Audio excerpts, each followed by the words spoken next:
Hey guys, it's Connor, and today I'm going to show you how to do a really nice cinematic glow or highlight bloom in Premiere Pro. Adding a little bit of soft glow can be really nice at making a vintage vibe pop out of your footage, but it's also really good for stylized looks. Maybe you're going for an 80s music video feel, or even for something really futuristic and sci-fi feeling. It's not always possible to get that look in camera. You need the right filters, the right lenses, it helps to shoot on film, and that can be expensive and time consuming to dial everything in perfectly. So it's nice to know that you can do it in editing and still get a really convincing effect. So let me show you how I did it.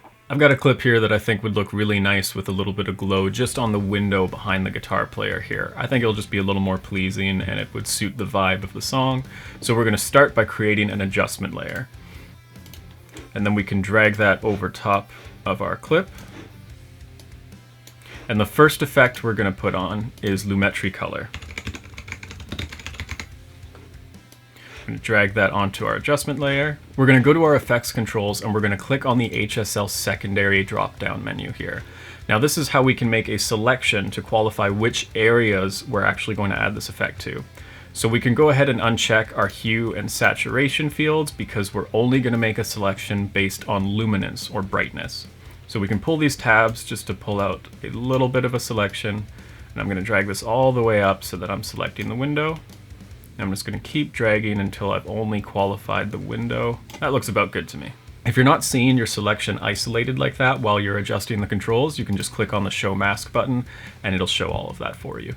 The next thing we're going to do is add an instance of blur. Now there's a few different types of blur that come with Adobe Premiere, but I like to use just the Gaussian blur just because it's a nice neutral, it's not directional or anything like that, but you can use directional if you want something say you want it more horizontal so it looks kind of like an anamorphic flare or something like that. You can totally go that route, but I'm just going to go with something less stylized. We'll drag that onto our adjustment layer.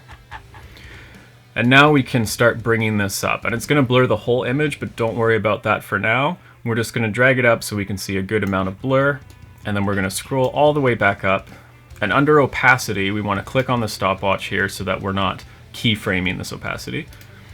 And then we're going to click on lighten as our blend mode. Now at this point, obviously our whole image is blurred and it's just way too much. So in order to get the effect that we want, we need to balance a couple different parameters. So we're going to go back and forth between balancing the amount of blurriness and the opacity and our selection as well if need be.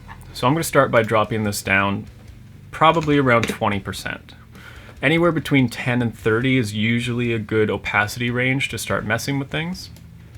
And now I'm just going to get the right amount of blur that I want on the window. We're not going to worry about the rest of the image right now.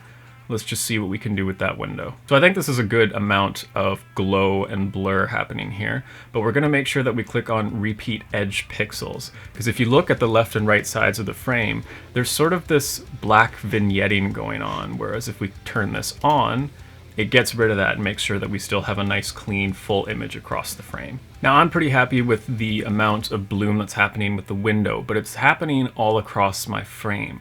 So the best way to get rid of that effect is by adding an instance of RGB curves. So you can come down here and put that on your adjustment layer. And now if we start dragging down the shadow areas, we're going to start to see this glow disappear around things like the guitar, his shirt, and other things that are having that glow. Whereas if we crank it back up, they start to get that glow again. So we're going to crush those darker areas. And if you want, you can also bring up that highlight effect and control it a little bit up top.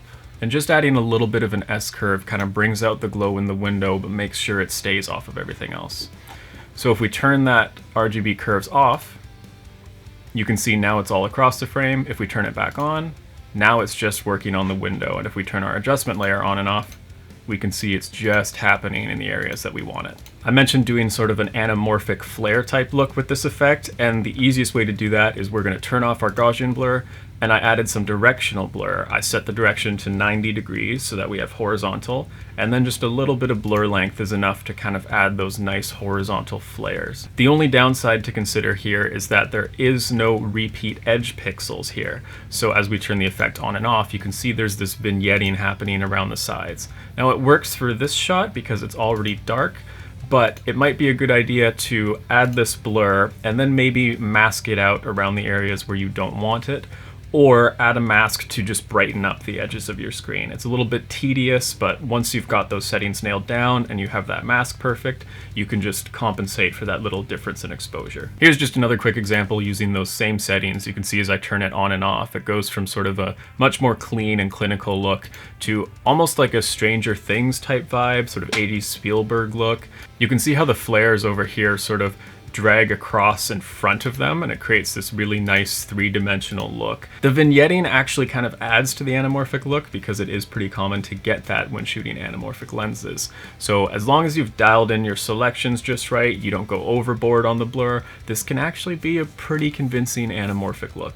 Not only can you use this as an effect, but I also really like using it on things like blown out windows. It just gives them a really nice, visually pleasing look as opposed to just being blown out. Thank you guys for watching. If you found this helpful, I'd really appreciate you helping me back by subscribing, liking, all the stuff that you already know how to do. But until then, I will see you in the next video.